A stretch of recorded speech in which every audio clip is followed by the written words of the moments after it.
Samantha and LaShann come up and light the chalice this morning.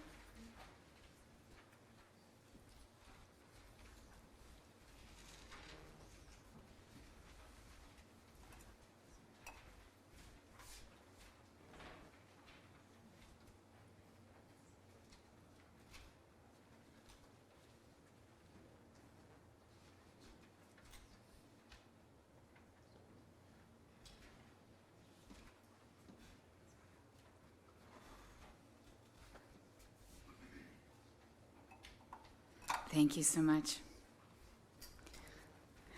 The chalice is a symbol of Unitarian Universalism, and it was designed as a secret symbol that would designate supplies sent by the American Unitarian Association into Nazi-occupied territory in World War II. It designated that all of the food and the clothing, any supplies, medical supplies, came from our denomination and was intended for those in need. After the Second World War, our congregations started lighting these chalices across our country, and now they are lit in every Unitarian Universalist church in the United States. It stands for the courage and action that are needed in response to human need and injustice. And so we light this chalice on this afternoon for Ellen Rosen, who lived her whole being with a heart of compassion and a life that sought to heal what was broken. And now our prelude.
This afternoon, we are recognizing Ellen. We're celebrating her life, telling stories of her accomplishments, which would make her most uncomfortable if she was sitting right here. She would try to deflect those stories. But more than what she has done, it would be good if on this afternoon we could capture her essence, her way of being. And capturing the essence of someone is more than an intellectual effort. That kind of capturing can only be done when we share with each other a very deep love and a deep respect for someone. And so I invite you to come fully to this place and come fully to this time, leaving behind everything that was beyond this building and these doors. Just bring your most authentic self to this place and your memories of Ellen. Both tears and laughter have a place in this hour together, and everything in between. There is no shared agreement about what happens when we die. At least no shared agreement among all people. There is what we know through science, but great scientists acknowledge that every answer just opens more questions. So when the spirit leaves the body, where does it go? If you've ever seen someone die, you know it goes somewhere. It's no longer there. That person is no longer exactly the same. Perhaps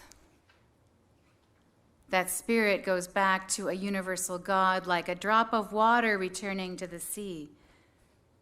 Death can be a going home to the spirit of life and continue, never being lost even among us, and certainly not lost in the future.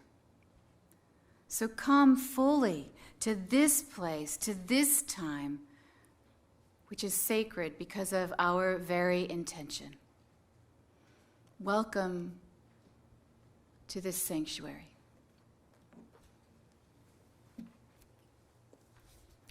From the Red Book, Liber Novus by Carl Jung.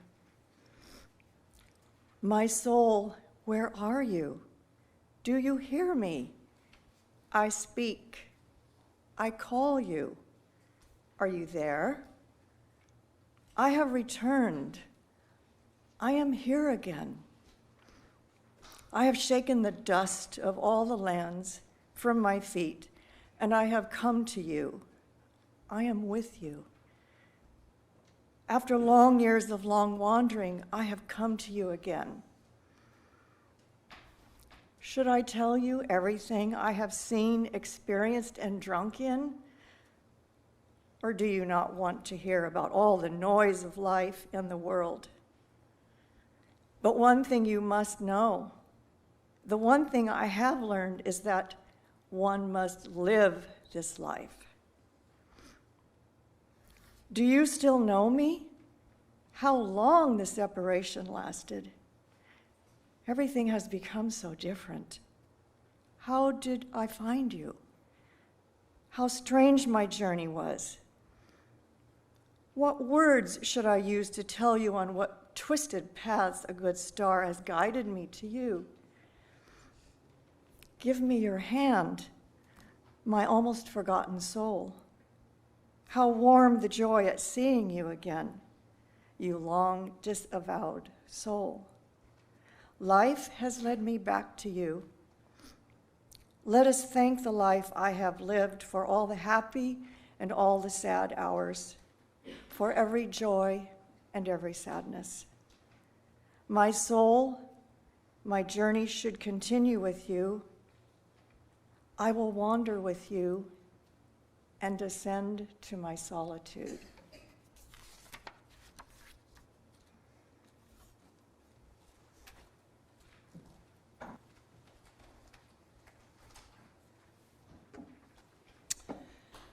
From Memories, Dreams, Reflections by Carl Jung. The decisive question for us is this: are we related to something infinite or not? That is the telling question of this life. Only if we know that the thing which truly matters is the infinite can we avoid fixing our interests upon futilities and upon all kinds of goals which are not of real importance.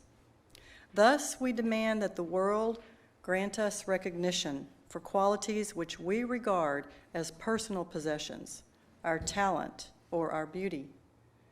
The more a person lays stress on false possessions and the less sensitivity they have for what is essential, the less satisfying is their life. They feel limited because their life has limited aims. and the result is envy and jealousy. If we understand and feel that here in this life we already have a link with the infinite, desires and attitudes change.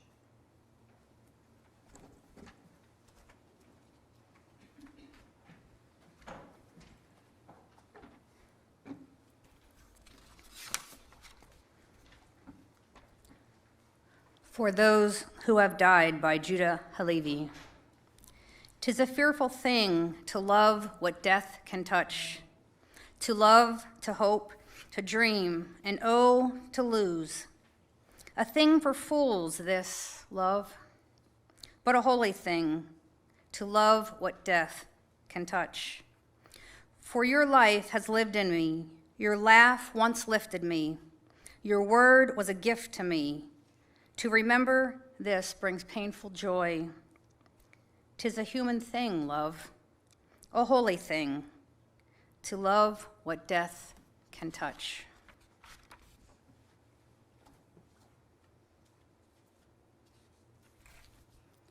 From Memories, Dreams, Reflections by Carl Jung. Life has always seemed to me like a plant that lives on its rhizome. It's true, life is invisible, hidden in the rhizome. The part that appears above ground lasts only a single summer. Then it withers away, an ephemeral apparition. When we think of the unending growth and decay of life and civilizations, we cannot escape the impression of absolute nullity. Yet I've never lost a sense of something that lives and endures underneath the eternal flux. What we see is the blossom which passes, the rhizome remains.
Ellen was a bright and loving woman whose life and work touched many, many here, many far beyond our imaginations. As we grieve the loss of her physical presence, we try to understand and find comfort in the ways that she is still with us. We do this in many ways. We find her presence in the stories we tell, in the things she left behind.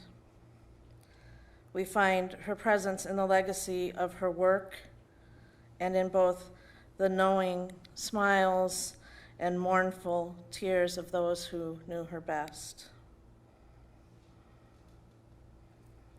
As we reshape our lives and our hearts to hold on to our grief, we reach out to one another for companionship and comfort, and we lean into the mystery of our faith, not to find answers, but to find solace.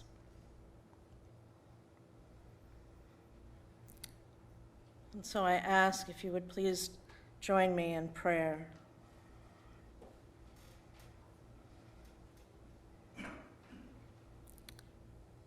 Mother, Father, God, Spirit of life and death, you are present with us in our suffering as you are in our well-being. Abide with us in this permeable time between dusk and dark. Soothe the sorrow and pain we carry. Bless us with courage to move toward our grief and not away.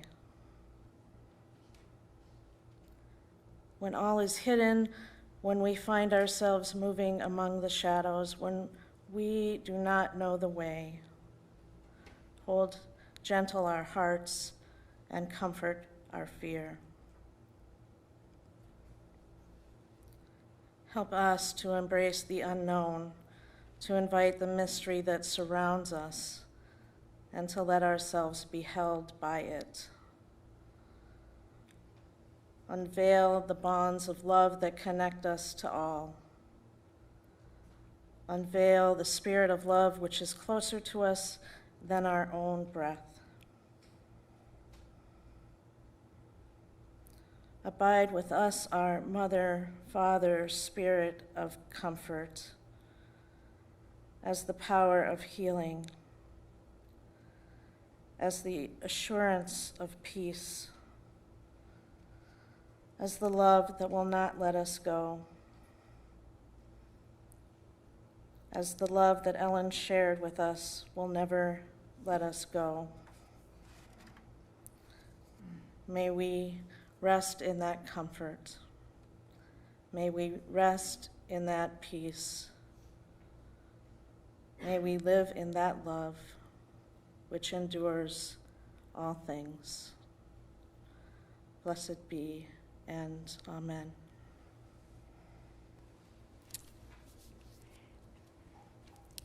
Good afternoon. My name is Lois Shoemaker. I live in Fair Oaks. And Ellen and I and Carol Woodworth were all classmates of the class of '62 at Carleton College in Minnesota. Carol and Ellen were roommates for 3 years. And as when you room together at that age, you become lifetime friends. So Carol, who can't be here today because of lots of confusions in her family right now, she was here in February and spent a whole week at Ellen's bedside in the hospital and stayed with me. It was a very tough time.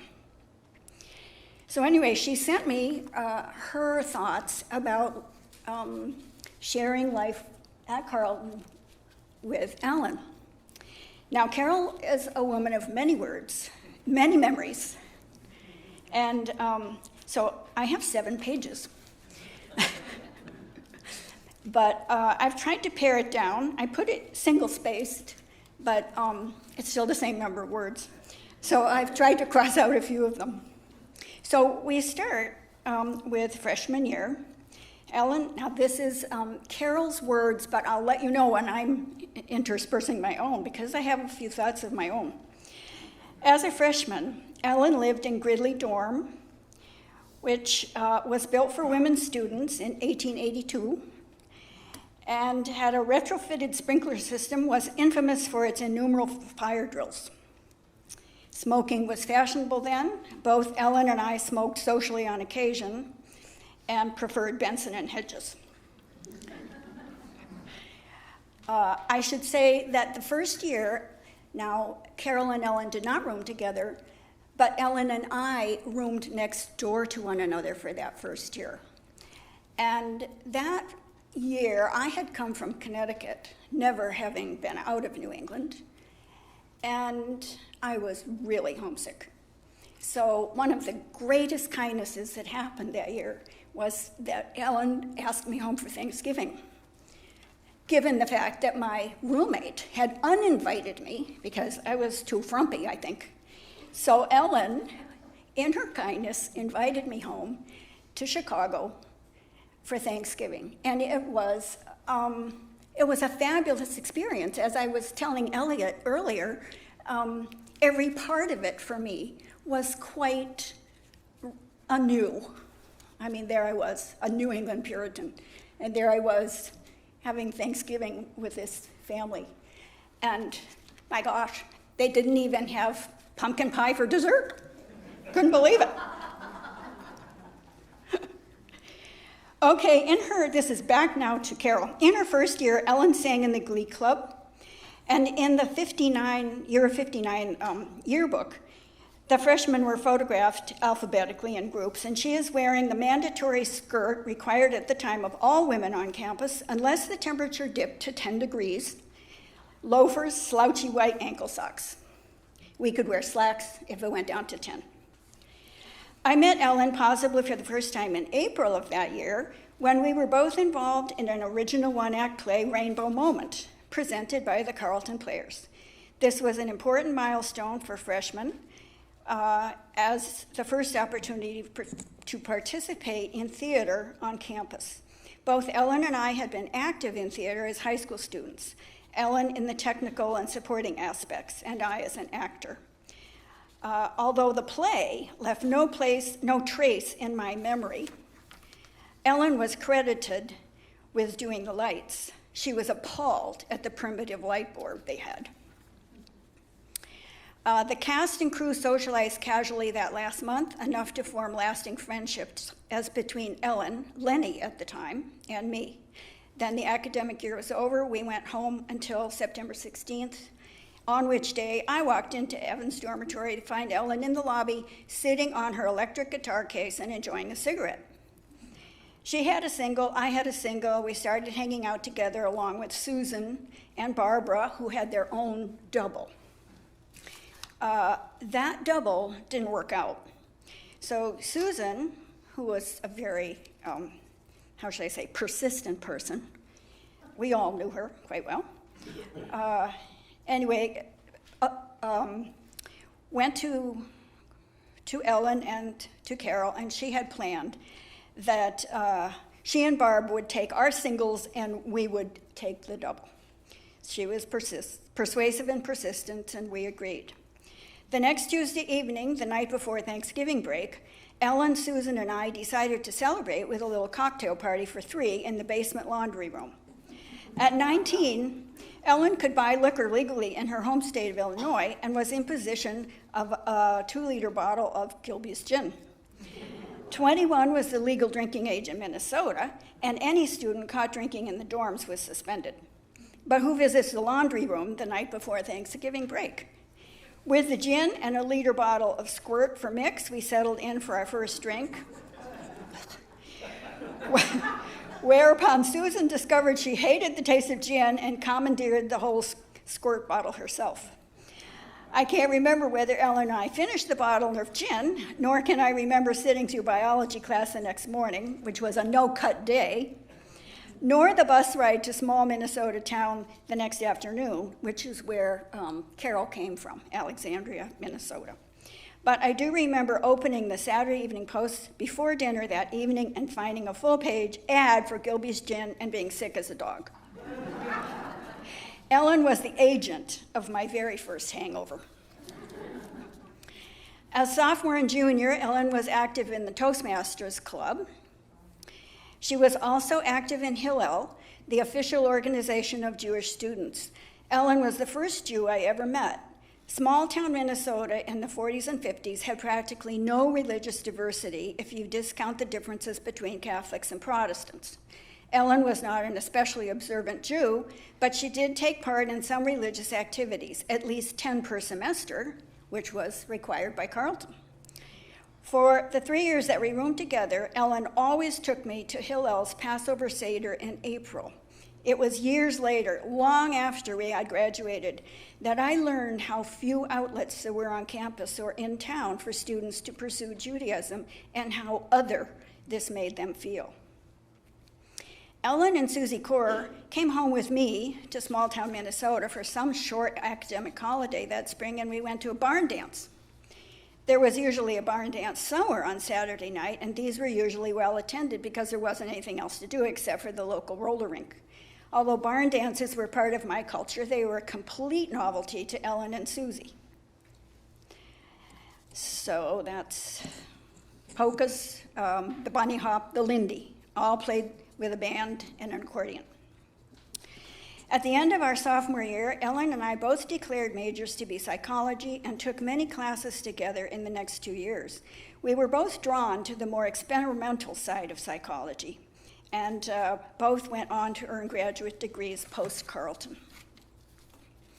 In junior year, I became aware that Ellen was seeing the college counselor, Mr. Havens, on a regular basis.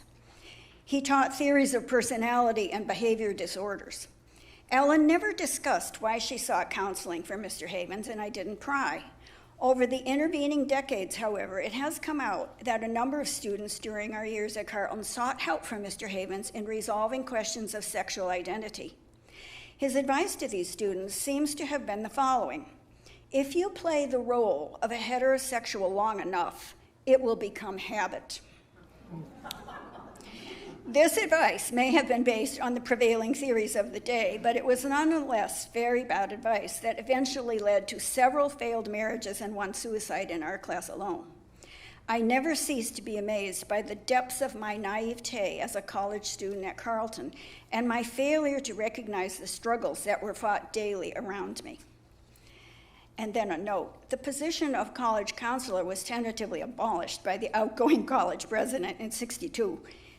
Shortly before our graduation, because the program, envisioned as counseling with a sensitivity to the wider issues involved in a student's self-discovery, had not worked out as hoped. At the end of our junior year, much to my surprise, Ellen applied for the position of counselor for the coming year. Senior counselors in women's dormitories were under the direction of the Dean of Women and served to help the women students on their floor to make a satisfactory adjustment to campus life.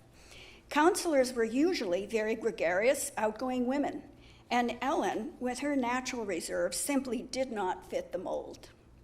In retrospect, I think this was a very compassionate and altruistic outreach by someone who herself had experienced difficulties in feeling accepted and wanted to give a hand up to others who might have similar difficulties. I'm very proud of her for having done that. Ellen stayed on campus over the summer between junior and senior years, doing a research project in psychology under the supervision of John Baer, the department chairman.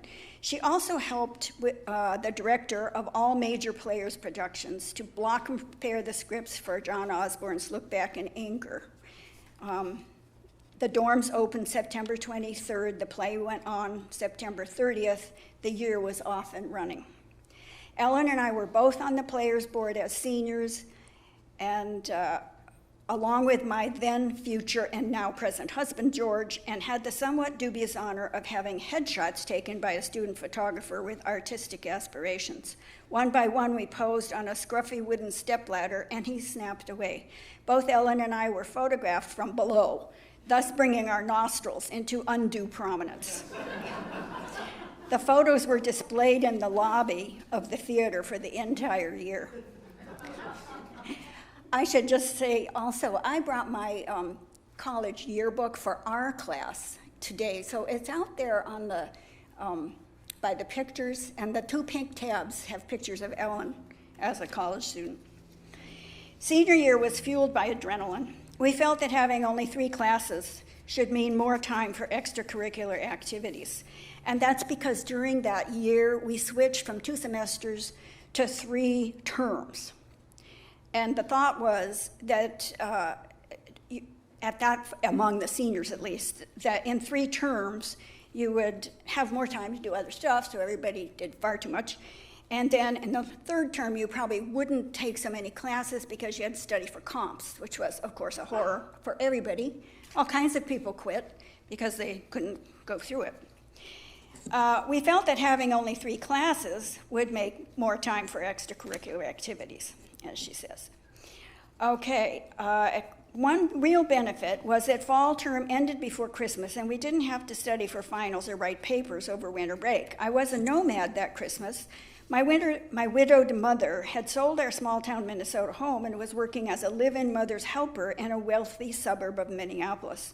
Having no home base, I spent an awkward Christmas with Mother and her employer's family, and then gratefully accepted Ellen's invitation to ring in the new year with her and her family in Glencoe. Ellen's mother was a force to be reckoned with. She almost derailed Ellen's visit to small-town Minnesota before the start of our junior year until we made arrangements for my future husband and his Carleton roommate to sleep somewhere other than my unchaperoned home. She may have seen me as a less than desirable influence on her daughter, but on this visit, she was both warm and hospitable. According to a brief item in the society column of my hometown bi-weekly newspaper, Miss Herbert will see several stage plays while visiting Miss Rosen. And in fact, we saw Sound of Music with Florence Henderson, and I guess several other things, visited the observation deck of the then tallest building in Chicago, whose windows slanted outward so you could look down. Unfortunately, Ellen couldn't pry me away from the bank of escalators to look because of my extreme fear of heights. It was a wonderful visit, and we went back to campus together for winter term. Spring term was a blur. Ellen made her directing debut with Agamemnon at the Alamo. The moral of the play, Miss Rosen says in a review that was written in the paper, if Agamemnon really was a great hero, then he never would have been killed. Go figure. Comps came. We passed them. The term was over along with our Carleton years. The morning commencement ceremony itself was bittersweet, and George's and my wedding took place in the afternoon as planned in Severance Great Hall, with as many of our friends as possible. Ellen wore a lovely blue dress with cap sleeves and a little white hat, undoubtedly selected with the help of her mother, who inadvertently was responsible for my having an elegant off-the-shoulder white dress bought on sale from Lord & Taylor in Minneapolis. Ellen bought her dress first and gently suggested that perhaps I should go shopping with my mother too, instead of struggling to finish the dress I was trying to sew myself. We both carried bouquets of 3 giant white Gerbera daisies each. The pictures I have of our wedding are rather random because they were taken not by a professional photographer, but by Ellen's assistant director of Agamemnon at the Alamo, who took them at her behest as a gift to us. It was among the more tangible of the many memories she gave me, to be treasured as long as memory holds. Rest in peace, dear friend. And I second that also. I am Adolph Brown from Virginia Beach, Virginia, and I met Ellen Rosen as a freshman at the College of William & Mary in 1987. My words for Ellen today, even though she was probably the greatest professor, mentor, and advisor I ever had, I knew her as a cheerleader. I met Dr. Rosen when I didn't know I could be a student at the College of William and Mary. From the inner city, reared by my mother, had a really marginalized upbringing. In fact, thought the College of William and Mary was two colleges at one time. I met Dr. Rosen my first week on campus, and she had a knack for recognizing, I would say, the underdog. And she called me over, asked me about myself. I told her I was interested in psychology and anthropology. And she let me know how challenging it would be, and asked me if I were up for the challenge, that it wasn't just a 4-year journey, that I needed to plan on getting the terminal degree as well. I was the first in my family of 5 to even graduate high school. So I didn't know much about a 4-year college, let alone what to do afterwards. Ellen had a reputation on campus for being one of the most challenging professors, that if you could do well in her course, you could do well at the university.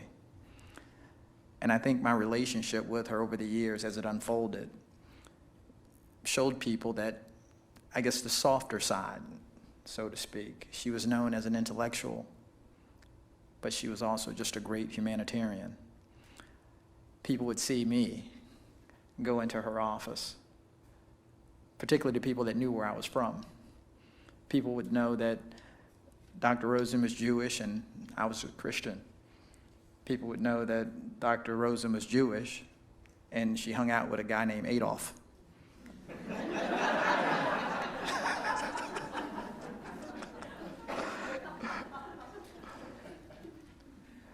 I can't tell you enough about what she did for me. When I say she was a cheerleader, she would say a phrase to me from time to time, and it was just simple: I believe in you. Just simple: I believe in you. I remember vividly when she invited me to her home. I was a sophomore at this time, and that's when I met Linda. And I remember getting out of the car, never seeing a 4-story home. Really never seeing a 2-story. But never seeing a 4-story home on the ocean, where when they opened their back door, you'd fall into the bay. I stood out in amazement, and I stood out so long that the dogs alerted them that I was there. I was glad. I didn't want the neighbors to be alarmed. I went in, and you guys just showed me another side of life. And you didn't show it as a carrot. You showed it to me as, this is possible. I had a mission when I went to the College of William and Mary, and my mission was social justice. But I had a very narrow focus based on where I was from and what I saw. It was through my work with Ellen and Linda that I learned that social justice, or injustice for one person, was injustice for all. So my research and my endeavors were inspired by both of you to help all people, regardless of language, age, race, religion, lack thereof, gender, education, disability, economics, and sexual orientation. I do that now as a result of meeting both of you. I want to thank you. I'm here today because of the memories that Ellen left with me, but you were a part of it too. I was Ellen's student, but I became a professor under the tutelage of Linda, the first in my family to graduate high school. And you guys helped me become the youngest tenured university professor in our country when I was 29 years old. Because of you and Ellen. You didn't just do it for me, what you've done for my family. You guys are the most authentic people I've ever met. and you see that in others. You've taught me to use my story, not to share immediately, but you taught me to use my story to be more compassionate when I heard other people's stories. And I still do that. And I want to thank you for you and Ellen just being the epitome of unconditional love and acceptance. And I've been trying to do that with my wife, who's here with me today from Virginia Beach. As I said, Ellen was a cheerleader for me, and I want to leave you with just one word, and I guess that kind of embodies what I remember and what I'll forever live. If you would all just repeat after me, humankind. Once more, humankind. Let's always remember to be both. Thanks. Good afternoon. I should have learned a long time ago, never follow a student. I'm Marcy Greenwood, and today we're going to celebrate the life of a really remarkable woman. Some of you've heard a great deal about that already. Pat and I knew Ellen for many, many years. From her time at William & Mary, to her many contributions to the students and the faculty at Hampton University, one of the nation's finest historically black institutions, to her service at Chicago State University, another one of the minority institutions that she made major contributions to. Now, I could go on, as professors sometimes do, at great length to recall her important contributions to students, faculty, and to her chosen field of endeavor. Indeed, I think we should all pause for a moment just to think about how dedicated she was to knowledge, to serving those less well served, in education, and to her compassion for those less fortunate. And with her friends, she was always willing to share her expertise, especially with computing, to help those of us who were less adept, and most of us were. And if you didn't get a chance, I hope you will read the excellent obituary in Sunday's paper, because it did detail much of what Ellen contributed in the more traditional and important ways that academics and compassionate and wonderful people do. But Ellen was always a little bit of an enigma to me. One of my first impressions with Ellen was going sailing on Chesapeake Bay with Linda and Ellen. Now, I sailed a bit in high school, and it was apparent to me that Ellen was a very accomplished sailor. She went about her duties quietly, efficiently, while the rest of us chattered and crosstalked in the way that those of you who know us could understand, with strongly held views and much more to say than Ellen had that day. My exact memory may be at fault here, but I remember that after that we went to dinner. And, you know, those of you who knew Ellen know that while she was always thoughtful, she was often quiet when others, especially when others, were vying for attention. And this particular evening, we had not seen each other in quite a long time, and we were talking with great animation, interrupting each other in excitement. And then we left, and we got in the car, and we continued to catch up. And we were getting pretty close to their home when one of us asked Ellen a question, and she didn't respond. So I turned to ask her again when we suddenly realized she was not in the car.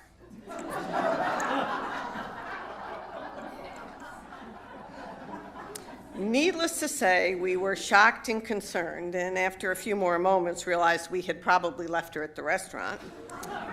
Now, mind you, this was before cell phones, so we rushed back to find her sitting comfortably and smiling.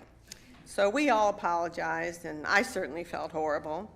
And Ellen simply smiled and said, "Oh, I knew you would be back." So what I think this story tells us and shows us is a woman who knew her friends, and she was confident about what she knew.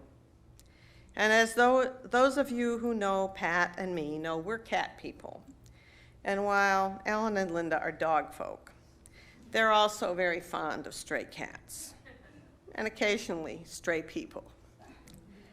I always found their cat names a telling testimony for their compassion for injured animals and a bit of a metaphor for their compassion for injured people. One of their cats was named RK for roadkill, which is what he would have been, except for their careful, nourishing, and veterinary help.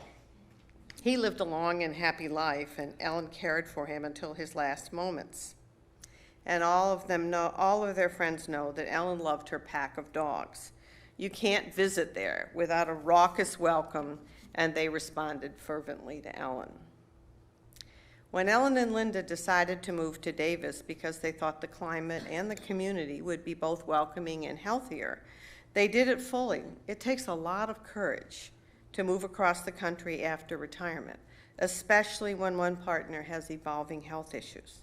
As those of you who know Ellen from her community work know, she made many contributions and showed again her consistent concern for those who have less.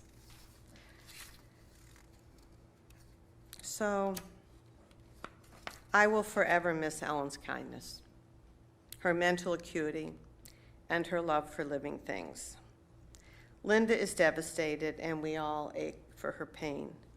But Linda, Ellen lived a life of purpose, compassion, and kindness.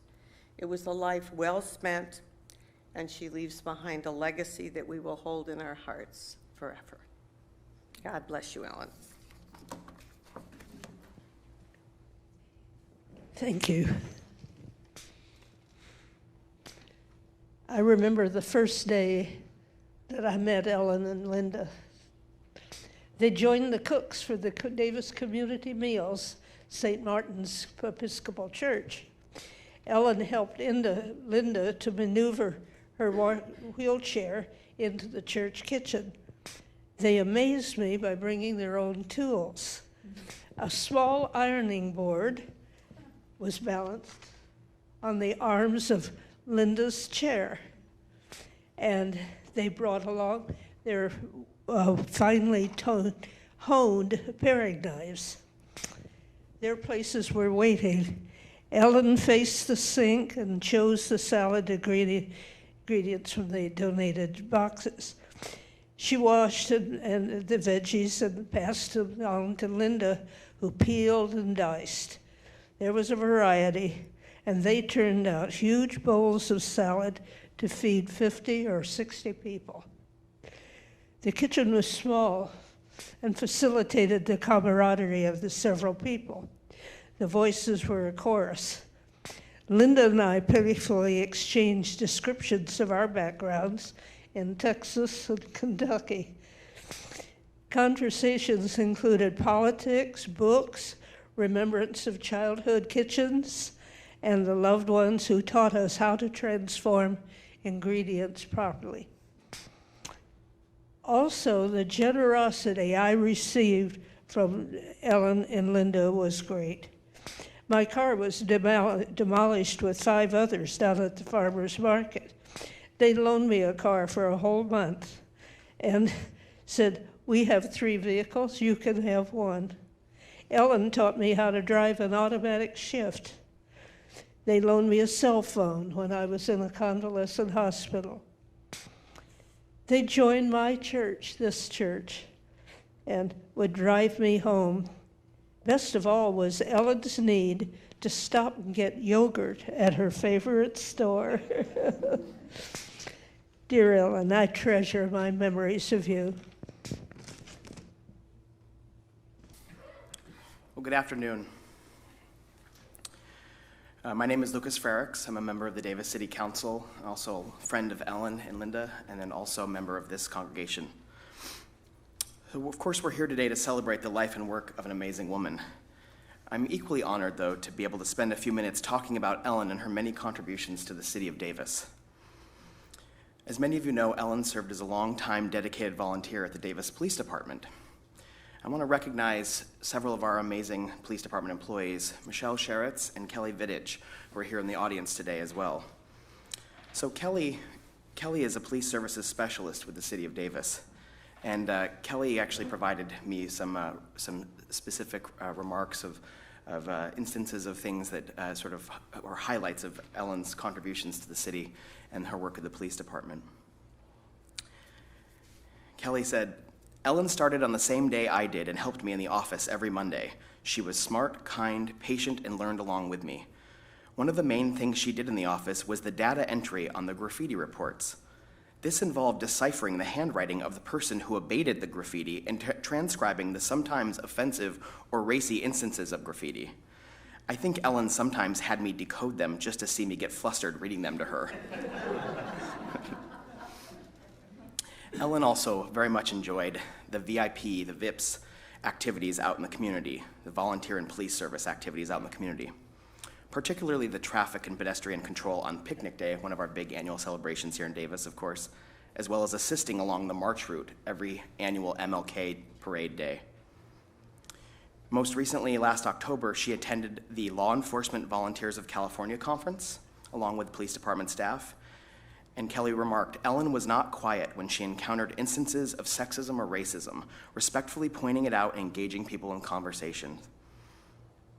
Kelly also pointed out, in our last email exchange, Ellen asked that the Davis Police Department save her job for her as she fully intended to come back. I'm happy to report that we will save her job for her.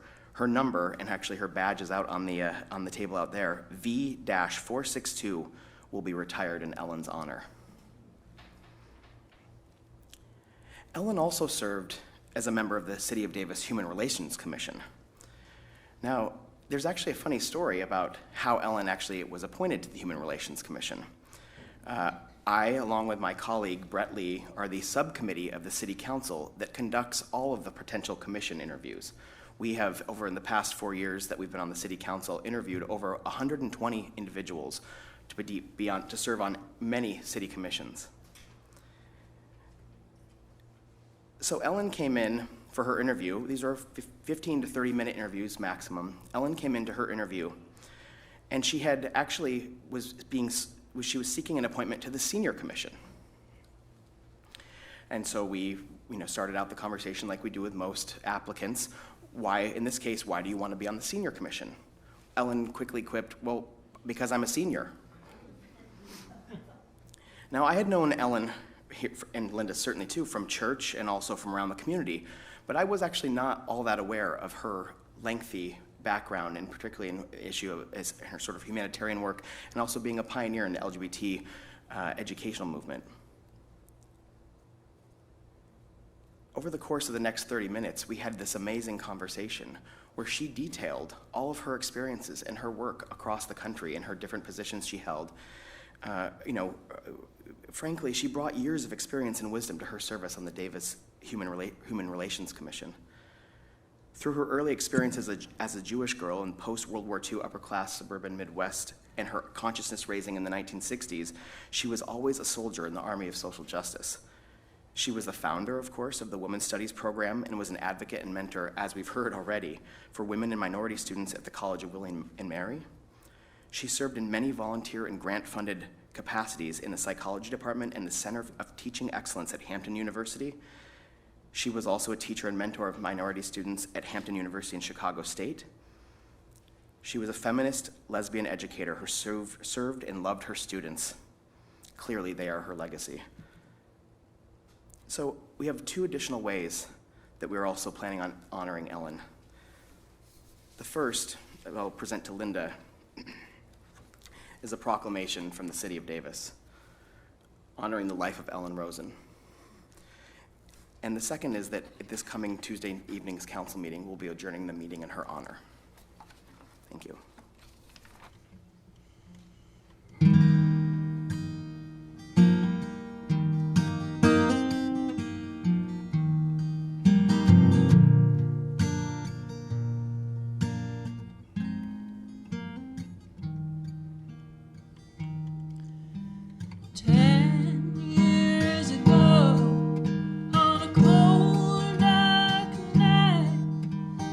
Someone killed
The scaffold was high and eternity near. She stood in the crowd, shed not a tear. But sometimes at night, when the cold wind blows and the long black veil, she cries over my bones. She walks these hills in a long black veil. She visits my grave while the night winds waves. Nobody knows, nobody sees, nobody knows but me. Nobody knows, nobody sees, nobody knows but me.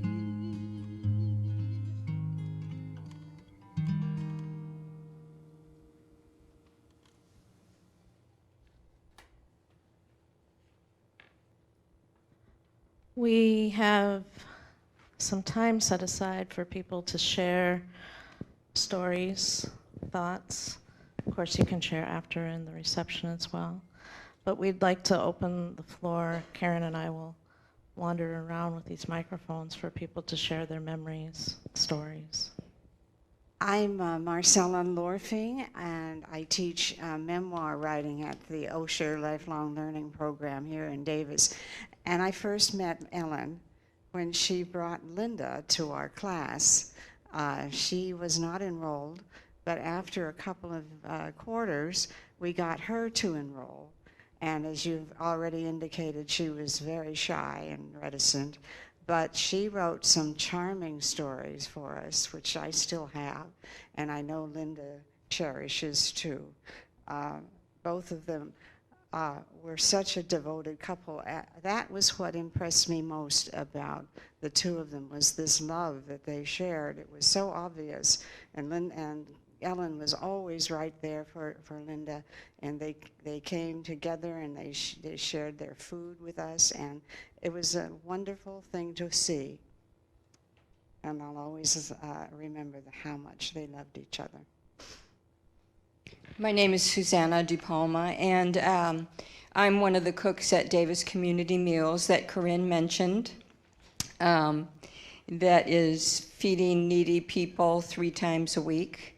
And Ellen and Linda came and made the salad and made a mess in the corner all the time that I had to clean up. And at the end of the morning. And one day they had some kind of a knife fight over there, and Ellen's hand got cut. And since I'm a nurse, I was treating them and wiping up the blood off the salad. Yeah. Anyway, the thing that amazed me about Ellen is that not only was she concerned enough to be there every Tuesday morning with Linda and unpacking Linda out of the van and setting up the ironing board and all of that to feed people who were hungry, she also brought dog food for people who had dogs that needed to eat. I thought that was amazing. Shared many, many meals with Ellen and Linda. And one of my favorite things was always barbecued baby back ribs. And I would say, can we have those? And Ellen would always say, no. And I would say, well, how come? Because you're Jewish? And she would say, no, because of Babe. And I'm sure if she had gone to the University of Texas and known the Longhorn Bevo, beef would have been off her menu as well. And if she had known my pet rooster, Golden Boy, chicken would have gone down the tubes. I don't know what she would have done about Nemo and Dory. The first 8 years of my life, I got to share Friday night Sabbath dinner every week with Ellen and her family. And she epitomized what made me wish I was one of their family. She was quiet, intelligent, kind, and as an adult, I got to also be aware of just how knowledgeable she was and always wanting to help. It wasn't knowledge for the sake of knowledge, but to help others lead a better life.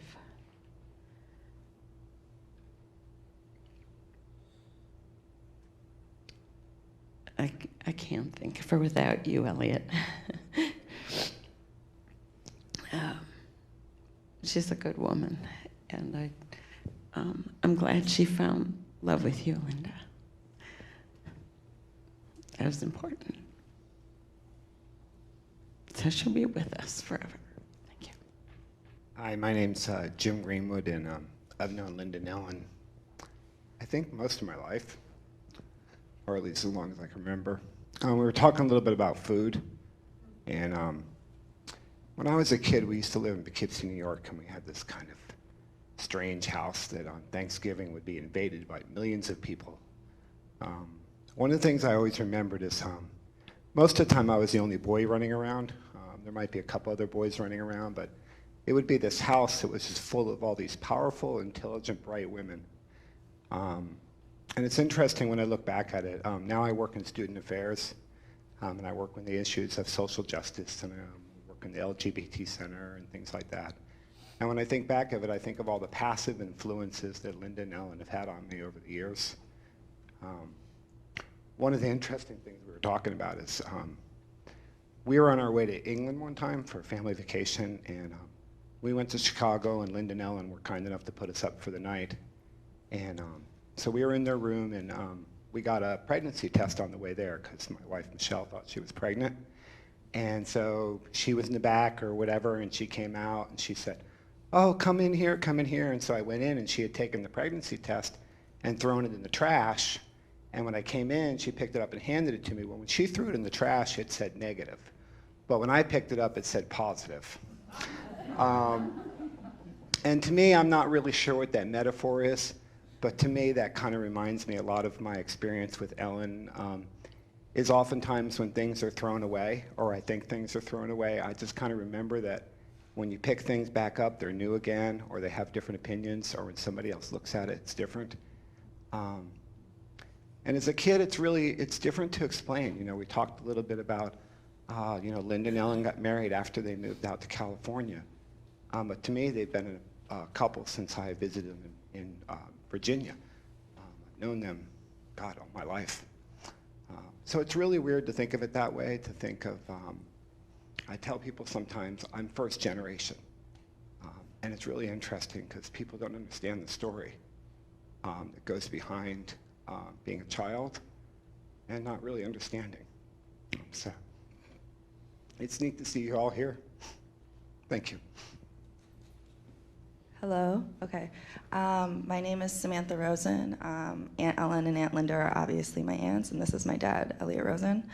I like to think that I came from a very fortunate background where I was able to be adopted into a family where color, gender, sexual orientation was never an issue. So like you said earlier, I guess I would call myself a first generation because as long as I can remember, I would say one of the first memories that I ever had of my aunts was going to West Virginia and seeing their house. And I was probably about 4 or 5 at the time. And one of the first presents that I was ever given by them was this really big gray rabbit that I've named Freddie, and I still have him. And he sleeps on my bed with me every night, and I took him to college, and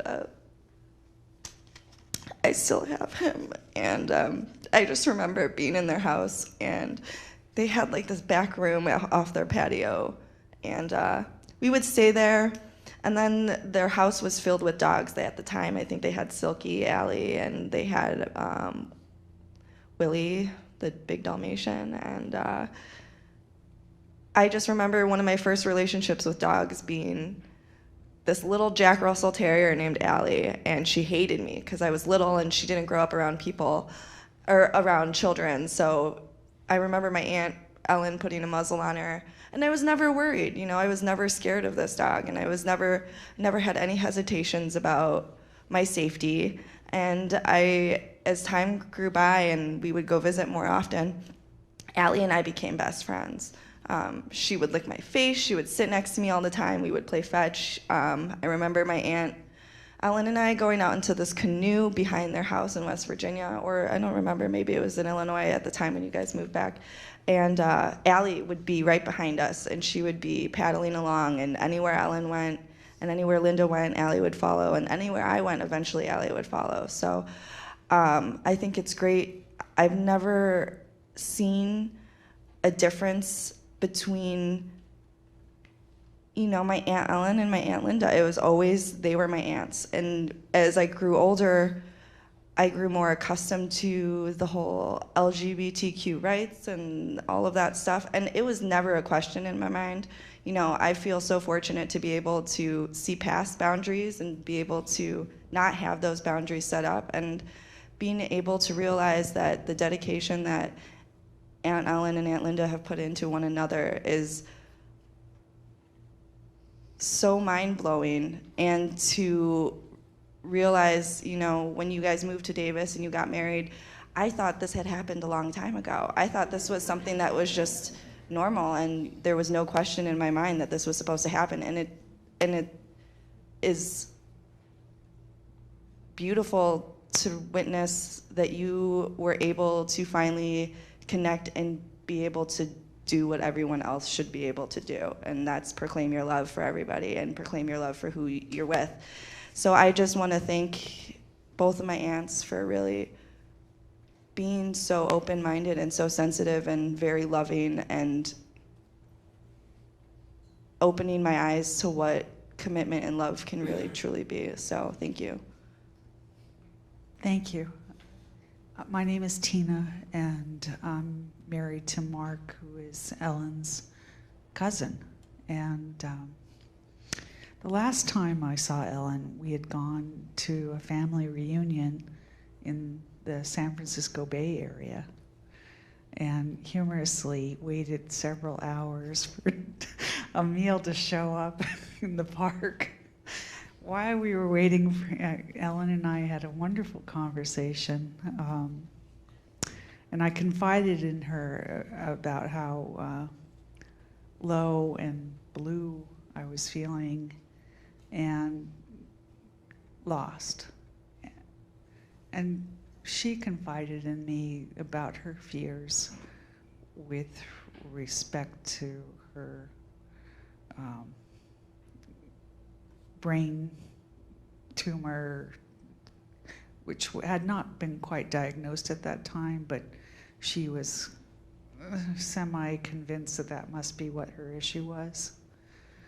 And I think what I remember most about that conversation was her saying the most kind and loving things to me, which were, I like you, I care about you, I love you, and I want you to have a happy life. And I think I went home after that and just cried my eyes out, because to me that was the essence of who she really was, and I wish I could have done the same for her. Thank you.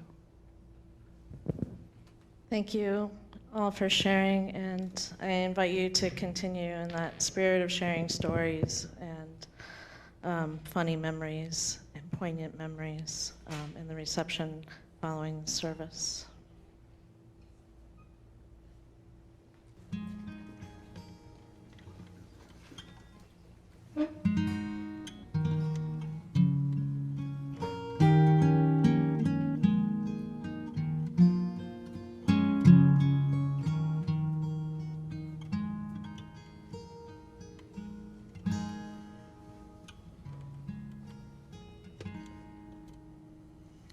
When you're weary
see how they shine.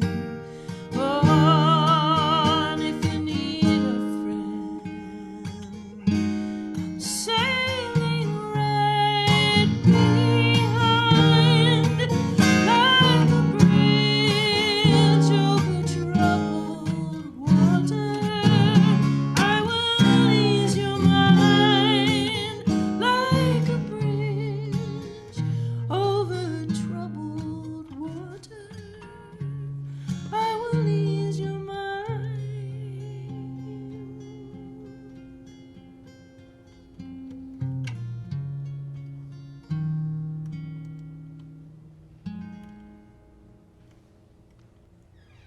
I invite you to find some way to join hands. It means you're going to need to stand up as you are able and to link with one another, making sure that indeed Linda's hands are taken so that we are all touching Linda, and don't stretch so far that you're not comfortable because you're going to be there for a minute or two.